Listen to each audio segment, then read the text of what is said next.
Cerita mempersembahkan Sabda Pandita Ratu. Sabda Pandita Ratu, naskah ditulis oleh Pondra Swasti Langit, diolah oleh Agus Nur Ismail, teknik dan montase Ibing Arifin, dengan sutradara Dian Pertiwi. Sabda Pandita Ratu kali ini mengetengahkan episode keempat dengan judul Singa Liar Padang Karautan.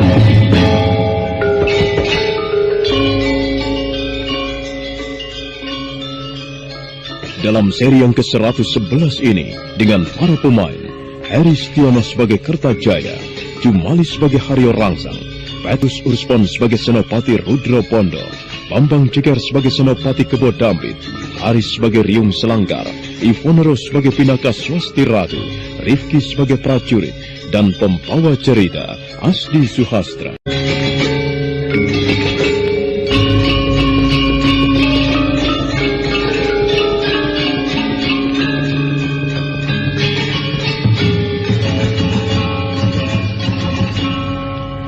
Prajurit-prajurit yang berada di bawah pimpinan Senopati Rudro Pondo dan Riung Selangkar terus maju mendesak para prajurit Kediri yang mulai muncul. Suasana malam itu benar-benar mencekam. Dentingan pedang dan senjata lainnya mulai terdengar memecah kesunyian.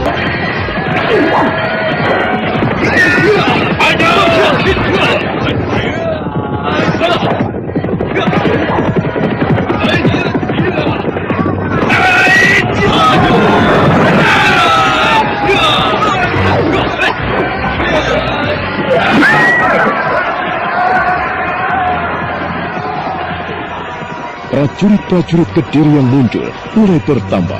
Mereka semua mencegat musuh dengan gencar. Sementara di ruangan pribadi raja, seorang prajurit jaga melaporkan tentang munculnya para perusuh. Rupanya para pemberontak mulai mengacak-ngacak ketentraman istana. Kurang ajar. Siapa pimpinan mereka? Sepertinya para prajurit pemberontak itu dipimpin oleh Senopati Rudro Bondo, tuanku. Setan alas. Rudro Bondo. Kurang ajar sekali. Rupanya dia diam-diam sebagai pemberontak. Hamba rasa dialah yang bernama Lintang Panjer Sore itu, tuanku. Senopati Rudro Bondo yang bernama Lintang Panjer Sore. Kalau begitu, tangkap dia hidup-hidup. Akan kupenggal dia kepalanya. Haryo Rangsang, cepat kau beritahu Tumenggung Yuda Paksa dan Senopati Kedo Dampit. Ampun, tuanku. Seorang prajurit telah memberitahu Gusti Tumenggung Yuda Paksa. Hamba kira sekarang mereka tengah menuju kemari. Sebaiknya tuanku sekarang berlindung saja di dalam istana.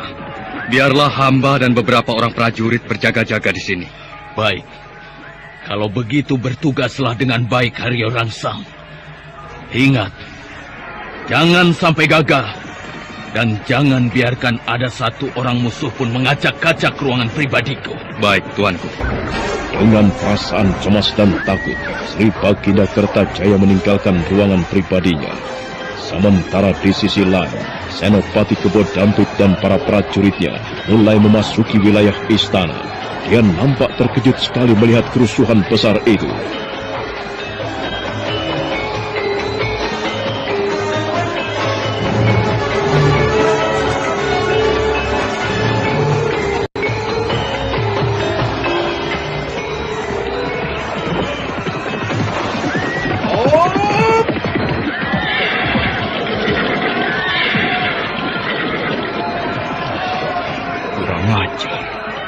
Senopati Rudro Bondo sungguh nekat sekali.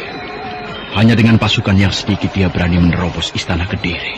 Para prajurit, cepat menyebar. Ambil posisi untuk membantu para prajurit yang lain. Cepat! Terus! Maju! Pimpinan Senopati Kebo Dampit mulai berhadapan dengan para prajurit Senopati Rudro Pondo. Mereka semua bertempur bagaikan banteng liar, menerjang dan menghunuskan pedangnya dengan tajam. kalian! Suruh ia menghadapku! Rudro Pondo pengkhianat! Kemari kau! Jangan bisamu hanya bersembunyi di balik punggung para prajuritmu!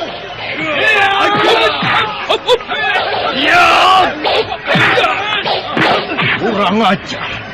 Kenapa kau berteriak-teriak memanggil Senopati Rudro Pondo? Hei!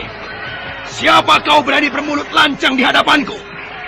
Katakan siapa namamu? Namaku Riung Selangkar. Aku hanya seorang prajurit biasa. Tetapi sekalipun demikian, aku adalah orang kepercayaan Senopati Rudro Pondo. Setan! Rupanya kau seorang begundal Rudro Pondo. Katakan Riung Selangkar, di mana Senopati pengkhianat itu? Hai, untuk apa kau mencari pimpinanku? Kalau kau memang ingin berhadapan dengan dia, hadapilah dulu aku. Jika aku kalah atau mati di tanganmu, silakan kau cari dia. Prajurit bodoh. Baru mempunyai kepandaian setai kuku saja berani jual laga di hadapan Senopati Kebodamping. Ayo maju kau prajurit bodoh. Jangan banyak sesumbar Kebodamping. Sekalipun aku hanya mempunyai kepandaian yang tidak seberapa, tapi aku sanggup merobek mulutmu, bahkan mengorek nyawamu dari dalam tubuhmu. Jangan sombong kau prajurit rendah.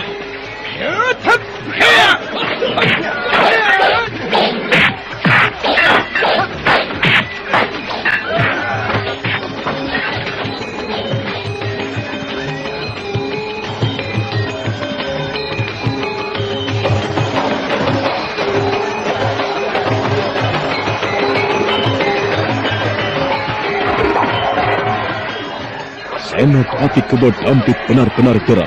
Dia seakan-akan merasa terhina oleh Riung Selangkar.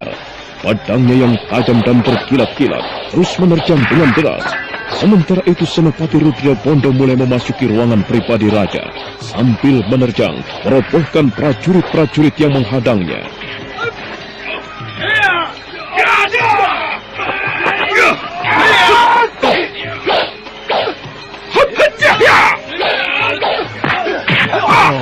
Senopati Rudro Pondo. Bagus. Kebetulan sekali. Prajurit! Minggir semua! Biar manusia pengkhianat ini aku yang menghadap. Rudro Pondo pengkhianat! Hadapi aku. Jangan bisamu hanya merobohkan prajurit-prajurit bodoh. Aku lawanmu. Haryo Rangsang.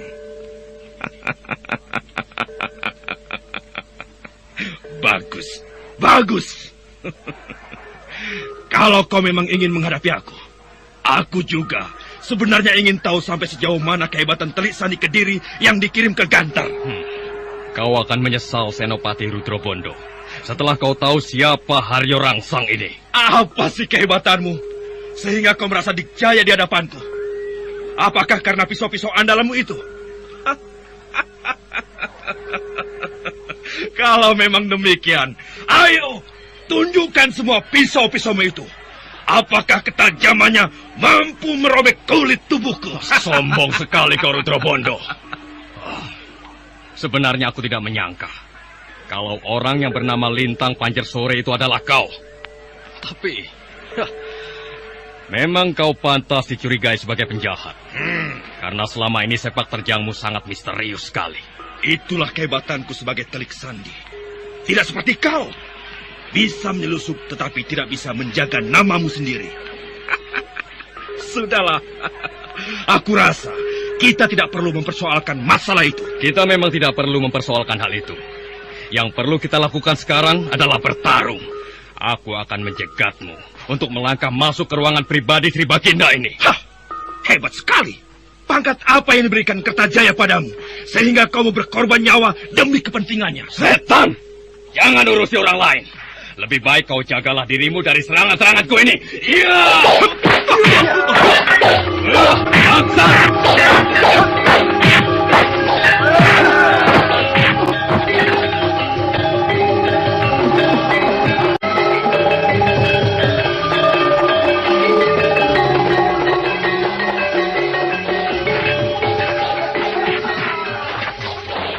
Haryo Rangsang menerjang Senopati Rudro Pondo dengan garang.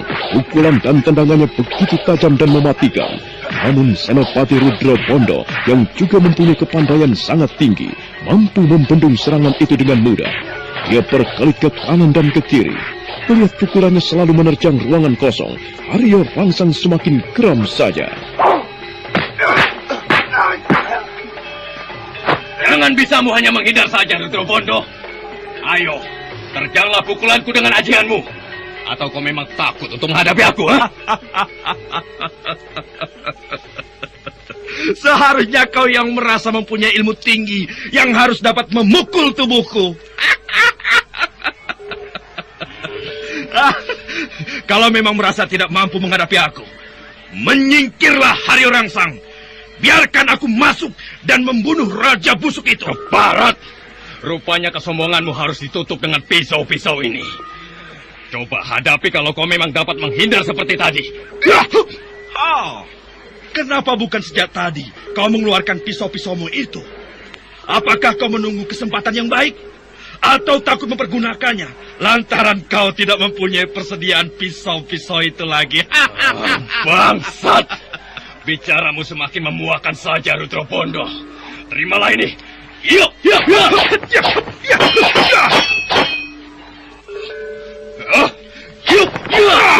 Untung saja Haryo Rangsang berkelit ke samping sambil merendahkan punggungnya.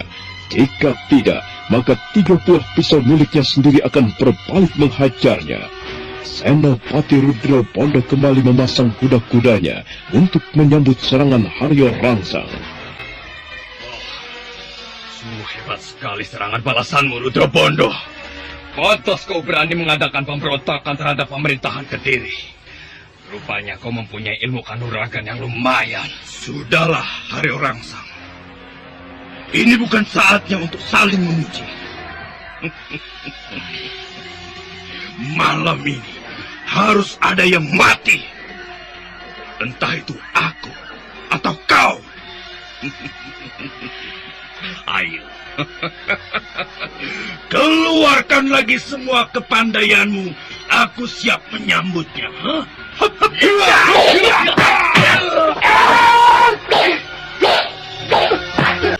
Sementara perkelahian antara Senopati Rudra Bondo dengan Haryo Rangsang berlangsung, di sisi lain, rupanya Pinaka Swasti Ratu pun tengah berkelahi menghadapi Tumenggung Yuda Paksa. Perkelahian itu pun kelihatan berlangsung dengan seru. Tumenggung Yuda Paksa nampak geram sekali melihat pukulan-pukulannya dapat dipecundangi begitu saja.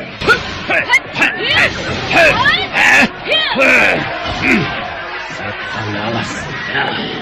Rupanya kau mempermainkan aku, wanita jalang, ha?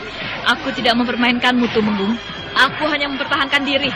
Bagaimana aku harus menghindar? Kau tidak perlu merasa kupecundangi. Dari perguruan mana kau sebenarnya? Jurus-jurus yang kau mainkan sepertinya telah kukenal. Apakah kau berasal dari perguruan Wulan Sumirat, ha? Iya, pimpinan dari perguruan Wulan Sumirat memang guru. Kalau begitu, kau menguasai ajian Raga Bajra. Apakah demikian? Apakah kau ingin kulumatkan dengan ajian itu? Tidak kusangka ternyata diam-diam kau mempunyai kepandaian yang sangat tinggi. Tapi sayang kau salah langkah. Kau berani memusuhi pemerintahan Kediri. Aku tidak merasa memusuhi pemerintahan Kediri. Yang sedang aku lakukan hanyalah untuk menyingkirkan Raja Busuk itu. Kertajaya tidak pantas menduduki singgasana lagi. Dia harus diganti karena dia telah berlaku tidak adil. Semua tindakan yang dilakukannya hanya menuruti kesenangan pribadi. Tumenggung Yuda Paksa, kalau kau merasa sebagai pembela rakyat dan juga menjabat sebagai pembawa amanat rakyat, kau harus membantu kami. Kau lihat rakyat di sana. Mereka kelaparan dan tertindas atas sikap Kertajaya yang lalim itu. Aku tidak peduli dengan mereka.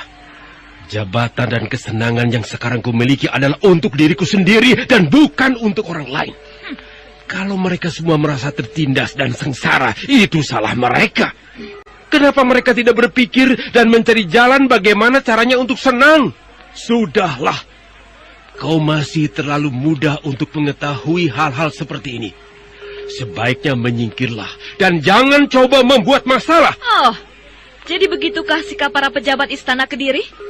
Mempunyai jabatan hanya untuk kesenangan pribadi. Hah, sungguh rendah sekali martabatmu, Tumenggung Yuda Paksa. Cukup! Jangan coba-coba kau teruskan kata-katamu. Semua ini hanya akan membuatmu menderita. Sekali lagi ku peringatkan, menyingkirlah dan pergilah sejauh-jauhnya dari istana ini. Aku bukan seekor kerbau yang mudah kau usir begitu saja, Tumenggung. Seharusnya yang pergi dari istana ini adalah kau. Kau penjilat darah rakyat. Keparat!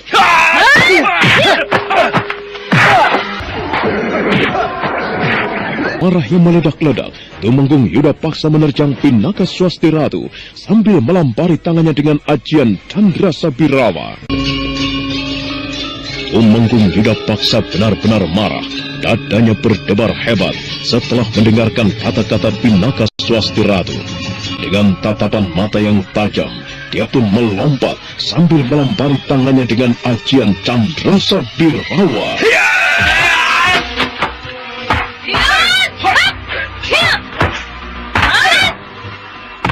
Beberapa kali pukulan Tumenggung Yuda Paksa menerjang ruangan kosong. Dia kelihatan semakin marah, sementara Pinaka Swasti Ratu telah menyiapkan ajian Astanendra, warisan dari Nyai Salindri.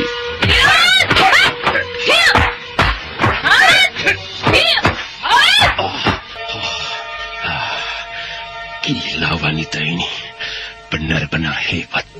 Sekalipun usianya kelihatan masih muda, tetapi dia mempunyai kepandaian yang sangat luar biasa. Aku harus berhati-hati menghadapinya. Gerakan ilmu kanuragan yang barusan ia lakukan sepertinya aku pernah mengenalnya. Hei, Tumenggung! Hai! Kenapa kau hanya memasang kuda-kuda saja? Tidak segera menyerangku? Aku sedang mengamati jurus yang kau mainkan, Nona. Sepertinya aku pernah mengenal jurus itu. Inilah jurus Aji Astanendra. Hah? Ajian Astanendra? Gila! Kau menguasai ajian itu. Apa hubunganmu dengan Nyai Salindri? Hah? Apakah kau cucunya? Aku bukan cucunya. Aku hanya sekedar muridnya. Tetapi sekalipun begitu, aku menganggap Nyai Salindri sebagai nenekku sendiri. Pantas kau menguasai ajian itu. Rupanya kau mempunyai hubungan dengan Nyai Salindri. Kalau begitu kau pun termasuk wanita yang berbahaya. Karena aku tahu siapa Nyai Salindri sebenarnya. Jangan kau samakan aku dengan mendiang guruku. Sekalipun ia termasuk orang jahat, tetapi aku sebagai muridnya belum tentu mempunyai peringkat yang sama.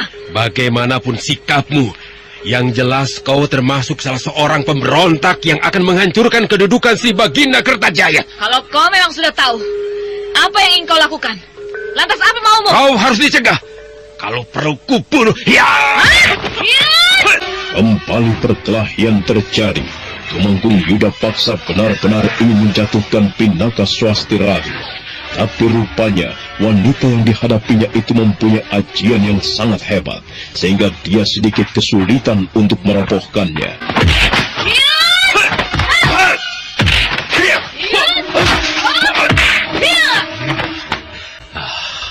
Wanita keparat, kalau kau memang merasa hebat, ayo, tahanlah seranganku ini. Jangan bisamu hanya berkelit dan menghindar saja. Baik, Tumenggung Yuda Paksa. Aku juga mau tahu, apakah kau pun bisa menahan seranganku?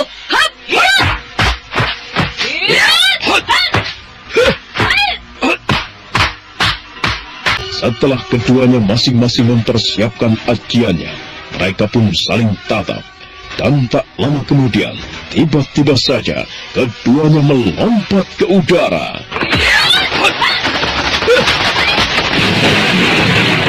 Benturan keras terjadi. Pinaka Swasti Ratu terpental beberapa tombak ke belakang. Begitu juga dengan Tumenggung Yuda Paksa. Sambil menahan rasa sakit dan menekan dadanya dengan tangan kanannya, Tumenggung Yuda Paksa bangkit perlahan.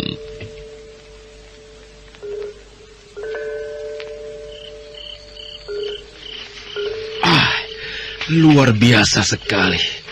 Pukulannya begitu keras, mengandung tenaga dalam yang kuat. Dadaku rasanya sesak sekali. Sebaiknya aku tinggalkan saja tempat ini. Percuma aku melayani wanita ini, sementara keselamatan si Baginda Kertajaya dalam bahaya.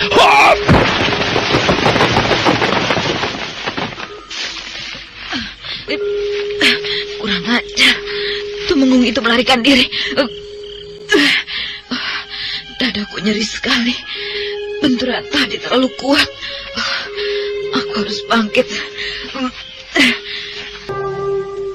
Dengan darah yang mengalir dari sela-sela bibirnya, Pinaka Swasti Ratu mencoba untuk bangkit.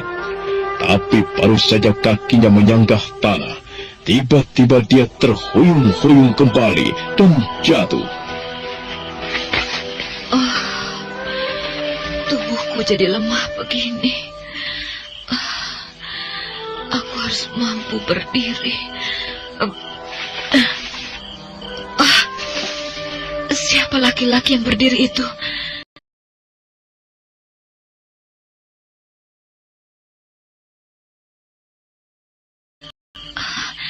Sepertinya aku pernah mengenalnya. Dia memandangku dengan tatapan yang tajam.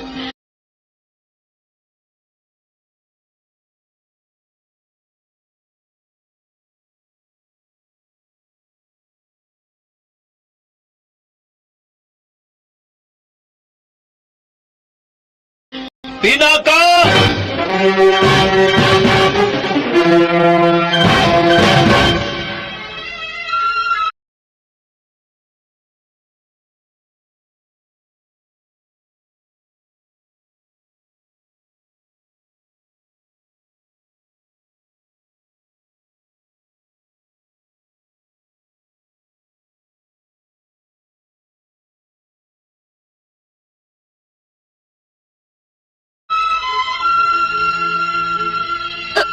Kameswara. Tidak, aku tidak boleh bertemu dengannya. Aku harus pergi dari sini.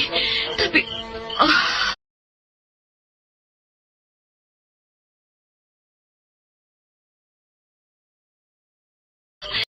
tubuhku lemah sekali. Tunggu, Pinaka istriku.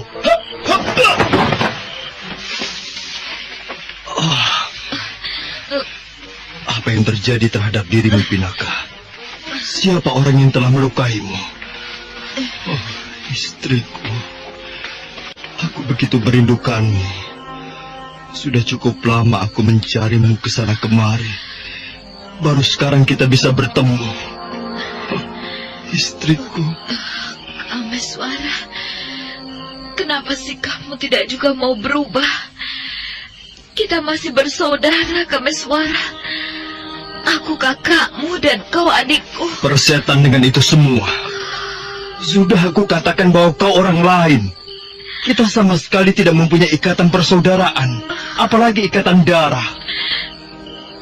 Sudahlah istriku. Jangan kau kecewakan aku. Apakah kau tidak kasihan padaku? Aku telah bersusah payah mencarimu ke sana kemari. Sungguh keras sekali hatimu, Kameswara. Kenapa kau harus bohongi dirimu sendiri? Aku tahu hati kecilmu mengakui bahwa aku saudaramu. Sudahlah, Kameswara. Ini bukan saatnya untuk bertengkar dan saling bersikeras untuk mempertahankan keteguhan hati. Kau lihat para prajurit yang sedang berjuang itu. Mereka semua tengah bertarung untuk mewujudkan kebenaran dan kemenangan. Tetapi kenapa sih kamu masih saja seperti ini? Seharusnya kau malu. Dara. Tinggalkan aku, Kameswara. Jangan kau ganggu aku. Tidak, istriku. Kau harus ditolong. Lukamu sepertinya sangat parah sekali. Tinggalkan aku, kataku. Biarkan aku dalam keadaan seperti ini. Jangan sentuh tanganku. Aku tidak mau tersentuh oleh seorang laki-laki yang mengaku sebagai suamiku, sementara dia adalah adik kandungku. Hentikan kata-katamu, Pinaka. Biar bagaimanapun kau tetap istriku. Aku berhak berbuat apapun. Kau sudah terikat sumpah denganku. Jangan pungkiri itu. Cukup, cukup. Baik kalau kau tidak mau pergi. Hup! Pinaka istriku, tunggu! Dengan berlari cepat, Kamaswara kemudian segera mengejar Pinaka Swasti Ratu. Sementara itu di ruangan pribadi Raja, Senopati Rudra Pondo masih bertarung melawan Haryo Rangsang. Perkelahian nampak meningkat ke tataran yang lebih tinggi.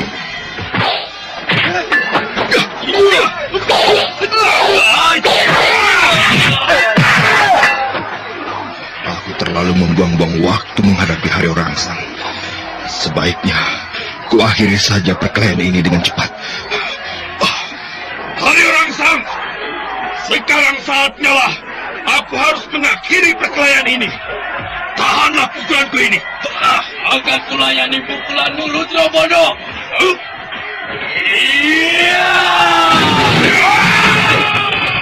Benturan keras terjadi. Rudra Pondo terpental ke belakang beberapa tombak. Begitu juga dengan Haryo Rangsang. Namun malang bagi Haryo Rangsang, rupanya akibat benturan keras itu, dia tidak mampu lagi untuk bangkit kembali. Darah menetes dari sela-sela bibir dan hidungnya. Sementara Rudra Pondo sudah bangkit kembali sambil memasang kuda-kudanya. Rupanya kemampuanmu tidak seberapa, Haryo Rangsang. Ayo, bangkitlah. Kalau kau memang penasaran untuk merobohkan aku, ayo. Keparat kau, Rudra Pondo. Baiklah, sekarang aku kalah. Tapi nanti... Sudahlah, kau tidak perlu bicara lagi. Keadaanmu sekarang sudah sekarat. Kemungkinan besar, ajal akan segera menjemputmu. Nah, selamat tinggal. Aku akan segera mencari rajamu. Dia harus mati di tanganku. Tahan Rudra Pondo, tahan. Tanpa mendengarkan teriakan Haryo Rangsang yang terdengar lemah, Senopati Rudra Pondo langsung menerjang ke dalam. Ketika dia memasuki ruang peraduan raja, nampak Sri Baginda Kertaraja bersembunyi dengan wajah ketakutan.